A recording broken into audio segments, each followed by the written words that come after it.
مأساة وادي الحراش تهز الجزائر، سقوط حافلة في الوادي وعشرات من الوفيات والمصابين.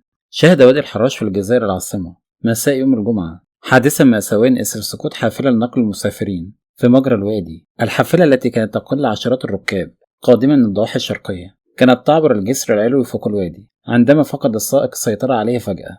وبحسب شهود عيان كانت الحافلة تسير بسرعة كبيرة وسط حركة مرورية مزدحمة قبل أن تنحرف بشكل مفاجئ نحو حافة الجسر لتخترق الحاجز الحديدي وتسقط مباشرة في مجرى الوادي الذي كان ممتلئا بالمياه نتيجة للأمطار الغزيرة الأخيرة. قوة السقوط واندفاع التيار المائي أدت إلى غمر الحافلة بالكامل خلال دقائق معدودة، مما صعب من مهمة إنقاذ الركاب. فرق الحماية المدنية هرعت على الفور إلى موقع الحادث، حيث باشرت عمليات البحث والإنقاذ بمشاركة فرق الغطس لكسر النوافذ والأبواب وإخراج المحاصرين. وقد استمرت العملية لساعات وسط أجواء من الحزن والصدمة، فيما تجمع عشرات من الأهالي ومن ذوي الضحايا على ضفاف الوادي في انتظار أي خبر عن أحبائهم. وأسفر الحادث عن وقوع 18 حالة وفاة وإصابة 9 آخرين تم نقلهم من مستشفيات العاصمة الجزائرية، بينما تشير التحقيقات الأولية إلى احتمال وجود عطل ميكانيكي في انتظار التقرير الفني النهائي لتحديد السبب الدقيق لهذه الكارثة. رحم الله الضحايا وألهم ذويهم ومحبيهم بالصبر والسلوان، وربنا يشفي كل المصابين.